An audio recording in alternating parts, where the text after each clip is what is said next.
The sound of my cousin's laughter echoed through my aunt's colonial-style living room as my business cards fluttered across the polished oak floor. Tamil, brand strategy consultant? Come on, Drew scoffed, heel grinding one of the cards beneath his designer loafer. You're 36. Isn't it time to grow up and get a real job? Drew was 2 years younger than me, and the latest golden child in the family, freshly appointed as an executive at Haven Tech Systems, a fast-scaling AI firm headquartered in downtown Chicago. I knelt to retrieve my cards, the ones I'd designed with clean slate gray stock and soft embossed lettering. Those weren't cheap, Drew, he shrugged, flashing the stainless steel wristwatch our grandparents had gifted him just hours ago. Neither is failure. Consulting is just code for unemployed. My aunt breezed in with a platter of prosciutto crostini. Camille, darling, are you still doing that freelance work? If you want stability, I could talk to your uncle. Maybe Haven Tech needs an assistant or something. I tucked the remaining cards into the inside pocket of my tailored navy coat. Italian wool, custom cut. Not that they'd ever imagine it wasn't off the sale rack. To them, I was still the one who quit her corporate role in New York to chase a side hustle. They didn't know that 2 hours earlier, I'd signed the final transfer documents through my firm, Cavalier Equity Partners, to acquire Haven Tech outright. I'm doing well, Aunt Rebecca, I said, thinking of the confidential restructuring plans already underway. Drew leaned back smugly. Enjoy your little projects, Camille. While you're building pitch decks, I'll be running the company. Haven Tech's lucky to have me. Their CEO even said so. He had no idea that same CEO would soon be stepping down, and I'd be naming the next one. When do you start? I asked, already knowing. Monday, he said, flashing his glossy new business cards. Executive Vice President, Strategy and Expansion. Her uncle walked in, grinning ear to ear. Drew, the board at the golf club is thrilled. Finally, someone in the family making real business moves. I just smiled, imagining their faces when Monday's press release dropped. Cavalier Equity Partners acquires Haven Tech Systems in strategic private deal. Founder Camille Vance to lead transition as board chair. No one suspected that behind the polished facade of Cavalier Equity Partners stood the quiet architect of Haven Tech's acquisition, the same Camille Vance they'd dismissed as the flaky cousin with branding hobbies. Camille was just showing us her consulting cards, Drew said, adding exaggerated air quotes around consulting for dramatic flair. My uncle glanced at the one still lying torn on the rug. Strategy work, huh, Camille? Aunt Rebecca sighed, wine glass in hand. Sweetheart, it's been what, 3 years now? Maybe it's time to consider that this entrepreneur phase just 3 years. In that time, I'd flipped my late grandmother's inheritance, just under $1 million. They all assumed I'd burn on lifestyle coaching or a boutique marketing firm into a multi-tiered investment engine worth over $310 million. 0 cents. Cavalier Equity now held controlling interests in 15 companies across biotech, AI, and digital infrastructure, each acquisition made quietly, under separate shells, out of the public eye. Actually, I said, reaching for my bag, I've got some big meetings tomorrow. There's change coming. Change? Aunt Rebecca tilted her head. Like a real job? Something like that, I replied, thinking of the encrypted confirmation email I'd received just before dinner. The one that finalized Cavalier's 67% majority stake in Haven Tech Systems. Don't expect help from me at Haven, Drew called as I headed for the foyer. They have standards. I turned back, letting my smile linger. Don't worry, Drew. I've a feeling we'll be seeing each other very soon. Outside, I climbed into my understated charcoal Audi, stylish, but not flashy enough to raise eyebrows. As I pulled away, I opened my email. My assistant had confirmed the 9 a.m. board meeting. All materials prepped. CEO transition protocol queued. Legal briefing scheduled. By noon Monday, I would no longer be a rumor in corporate circles. I'd be the name behind one of Chicago's most talked-about takeovers. My phone buzzed with a message from Aunt Rebecca. Drew left some of his networking contacts behind. Want me to save them for you? They could be useful. I smiled as I typed my reply. No thanks.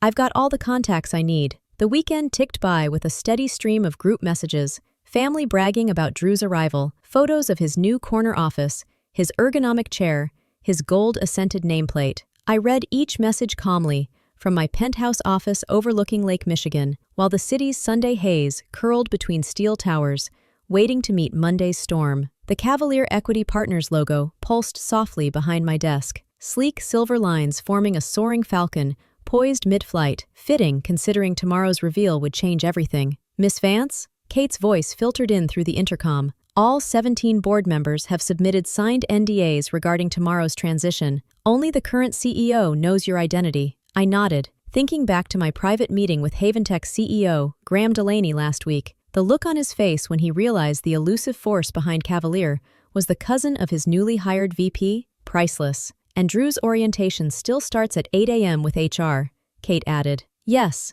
I said, glancing at the schedule. And the company way announcement? Set for 10 a.m. in the main auditorium. He's confirmed to sit in the front row. Let him have his moment. Let him savor the title, the attention, the false assumption of power before the curtain came down. My phone buzzed. Another message from the family group chat, this time from Drew himself. Last chance for career tips. Camille Hope, your consulting biz picks up soon. I was typing a casual reply when Kate rushed in, tablet in hand. Camille, you'll want to see this. She handed me the screen. Drew had just posted to LinkedIn. There he was, posing in front of Haventech's logo, all confident grin and polished suit. Captioned, honored to join Haventech Systems as EVP of Strategy and Expansion. Time to disrupt the future. The comments were already flooding in. Dad, that's my boy. Time to show Chicago how advanced does business. Uncle Glenn, trailblazer, proud of you. If only they knew. Make sure the photographer's in place tomorrow, I told Kate.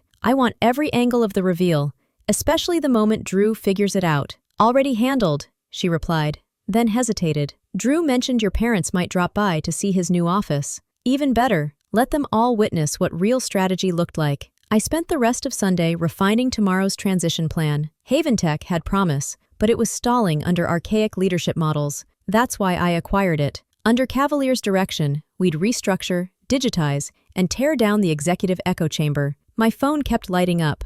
Mom, Drew's office view is incredible. Lake Michigan glistens from every angle. Dad, he's already scheduling meetings with top-tier clients.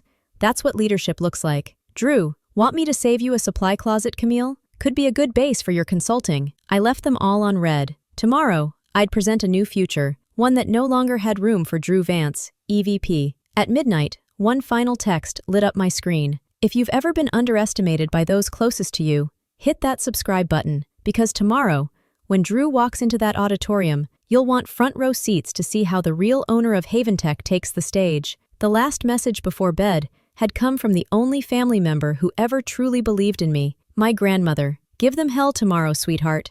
Success is the best revenge, but making them watch is even better. I slept like royalty. No anxiety, no second guessing, just dreams of glass-walled boardrooms and espresso mugs dropped in stunned silence. Monday morning broke crisp and bright over the city. I dressed deliberately in a bespoke charcoal suit tailored in Milan, the same one I wore when I signed the Haventech acquisition. Only today, I added my grandmother's diamond pendant, a quiet tribute, a full-circle moment. Miss Vance? Kate's voice echoed from the elevator intercom. Your cousin just arrived at Haventech. He's making moves already. I raised an eyebrow. Define moves? He's fired 2 senior managers and requested a full repaint of the executive suite. Says the colors don't align with his vision. I checked my watch. 8:15 a.m. How long until HR finishes onboarding him? About an hour, though he's pushing to skip protocol. Claims he's ready to lead. I smiled. Let him keep digging. At 9:30, I slid into the Bentley. Not the understated Audi reserved for holidays,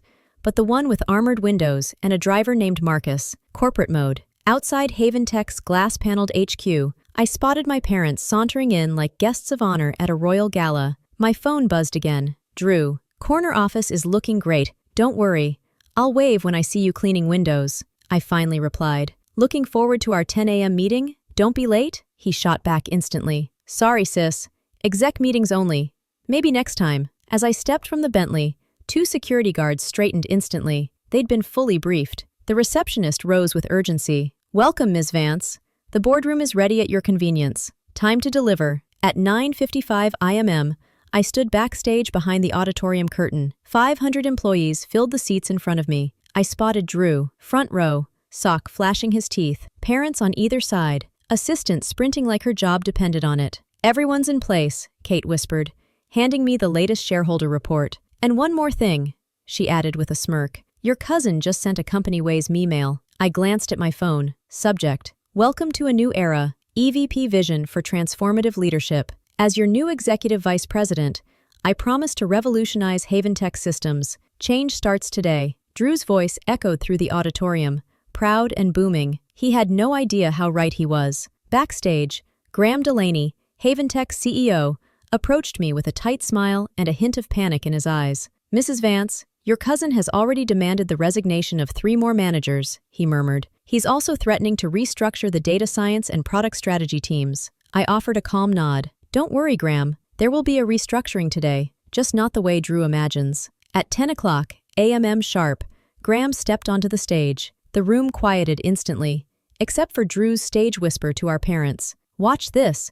They're about to announce my first major initiative." Graham's voice carried smoothly through the room. "Good morning, everyone. As you know, Haventech has recently undergone a strategic transition. Today, I'm honored to introduce the visionary who will lead us forward, the founder of Cavalier Equity Partners and our new majority shareholder. Please welcome our new owner and CEO, Camille Vance." Silence. Then, the soft crash of porcelain. Drew's coffee cup hit the tile and shattered. Our mother clutched her necklace.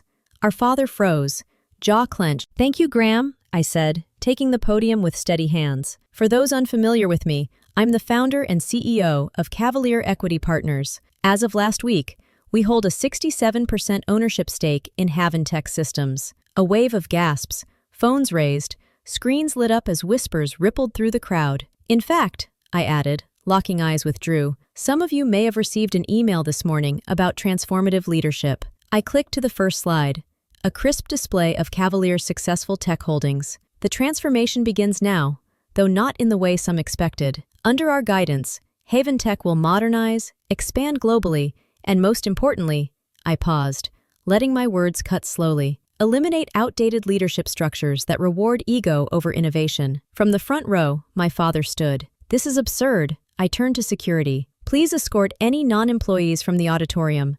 We're entering closed session." "Wait!" Drew jumped to his feet. "You can't do this. I'm Executive Vice President." I clicked the next slide, a new org chart. "This position," I said, "was eliminated this morning, though I hear the IT department could use a junior analyst," I added lightly. "You did take that one coding class in college, right?" Drew's mouth opened, then shut. But my office, my business cards, Drew Vance, EVP, will need to be cleared out by noon," I finished calmly. "Company policy on eliminated positions." I stepped closer, offering a thin smile. "Unlike you, I won't throw the cards away. They might make an interesting exhibit in our case study on outdated leadership one day." Her mother was crying now, mascara streaking down her cheeks. "Camille," she choked out, "how could you do this to your cousin?" I looked out over the sea of employees, still whispering in awe. "The same way you all did it to me," I said, my voice cutting through the silence. "By deciding that success only looks one way, by dismissing anyone who didn't match your version of ambition." The next hour blurred, presenting new growth initiatives, unveiling Cavalier's strategic plan for Haventech, fielding questions from employees whose eyes now gleamed with possibility. Meanwhile, my family sat stone still in the front row, watching their perception of me crumble. Afterward, I found them clustered awkwardly outside my office, the corner suite Drew had tried to redesign in his image. "This is humiliating," Drew muttered. "I already told everyone about my role. Consider it a lesson in due diligence," I said, turning to the window with a perfect view of Lake Michigan. "Always know who owns the company before you start making power plays." Dad stepped forward, his voice slipping into deal-making mode. "Camille, sweetheart, let's talk. Family should support family." I faced them squarely, like you supported me when you mocked my business, trashed my career, and tossed my name around like it meant nothing. Mom reached for a gentler tone. "We were just trying to protect you." "No, you were trying to control me, to mold me into your idea of success." I sat behind my desk, my grandmother's pendant catching the sun. "But here's the truth. Real success doesn't require permission." Drew tried one last time. "The country club, my reputation. Please, just give me another chance." "Actually, I don't," I said, opening my laptop. "But since you're so interested in consulting now," I slid a Cavalier Equity Partners card across the desk. "Handle it carefully. They're not cheap." Security stepped in. As they were escorted out, I heard Drew mutter to Dad, "Do you think Benson's firm still has that assistant opening?" Over the following weeks, Haventech transformed. Innovations surged once the old hierarchy was swept aside. Teams collaborated freely, fresh ideas flowed, and productivity reached new heights. Employee morale soared, and when news of Cavalier Equity Partners taking the helm hit the press, Haventech stock jumped 30% overnight. My family's responses were predictably chaotic. Mom sent a string of emotional texts about family loyalty and misunderstood intentions. Dad flip-flopped. Threats one day, desperate olive branches the next. Drew took to LinkedIn with vague posts about new horizons and resilience in transitions, while quietly applying for entry-level roles at companies that wouldn't ask too many questions. Exactly 1 month after the reveal, an email arrived. An invitation to deliver the commencement address at my old business school. The theme? Redefining success, challenging outdated paradigms. I accepted immediately and planned to bring a stack of Drew's shredded business cards as props. The morning of the speech, one last text buzzed across my phone. Grandma saw Haventech's latest numbers. Beautiful work, sweetheart. Sometimes the best revenge isn't proving them wrong. It's proving yourself right in ways they can't ignore. I stood in the window of my office. Yes, the one Drew had claimed for a few hours, and looked out at Chicago's skyline. I thought about success, how it's measured, misunderstood, and often mistaken for noise instead of impact. On my desk, beside quarterly forecasts and partnership proposals, sat a single photo, Grandma and me, the day she handed me her legacy. Both of us, smiling like we already knew how this story would end, because we did. If you've ever been underestimated, dismissed, or told your path wasn't real success, I hope my story reminds you, you don't need approval to be powerful. Leave me a comment if you've ever had to prove your worth in silence. I'd love to hear your story, because I know I'm not alone. And if this resonated with you, hit that subscribe button so we can keep building a space where quiet strength wins. My advice? Be patient, build quietly, let your work speak, and when the moment comes, don't just prove them wrong, prove yourself right in ways they can't ignore.